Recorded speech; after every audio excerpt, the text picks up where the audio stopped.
Pareil pour notre propre Terre. Une mort lente, prévue, quand on sera même plus là. Mais reste que on peut pas être sûr. Ça va aller. Parce que même si on pense la fin de notre planète comme quelque chose de si loin, là, de si difficilement imaginable, concrètement, ça pourrait être un astéroïde surprise, auquel on peut rien y faire, là. Comme les collisions terrestres qui arrivent toutes les 1200 ans, mais en plus énormes. Ça pourrait être dans 4 milliards d'années, quand la galaxie d'Andromède va rentrer inévitablement en collision avec notre Voie lactée, si attirée une par l'autre qu'elles vont s'en détruire.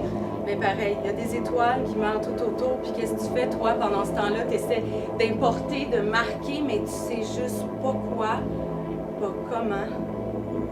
Ça pourrait être avec cette inversion des pôles magnétiques, là, ou les tempêtes qui semblent apparaître ici et là dans le temps de conspiration. Ça pourrait être quand le soleil va s'éteindre, ou quand il va s'élargir des millions d'années avant, rendant tout trop chaud ou invivable. Ça pourrait être mardi prochain, parce que si qu'on aime ça, se faire croire qu'on sait le futur, mais Chris, qu'on sait rien.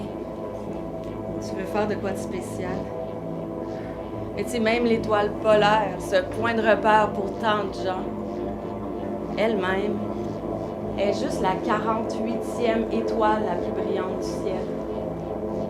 Elle-même est pas si spéciale. Ça pourrait être quand un météorite anéantirait notre lune. Ça pourrait être vers la fin des fins, là. Quand il n'y aura plus assez d'hydrogène restant pour former quoi que ce soit, laissant tout le rien qui reste dans un noir des plus total. Respire, tout va aller, tout finit toujours par aller.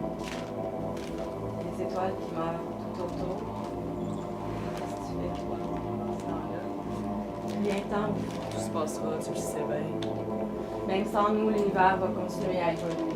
Mais à chaque fois, ça finit toujours par aller.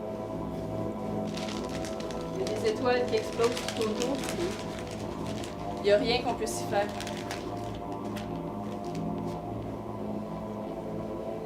C'est comme la fois que t'as vu un gars se suicider dans le métro. Un homme dans la quarantaine. Un homme que tu remarques pas à part s'il se passe ce genre de choses-là. On doit continuer à vivre. Peu importe combien de ciels vont tomber. Il était au bout de la rail. Le métro est arrivé, puis il a sauté.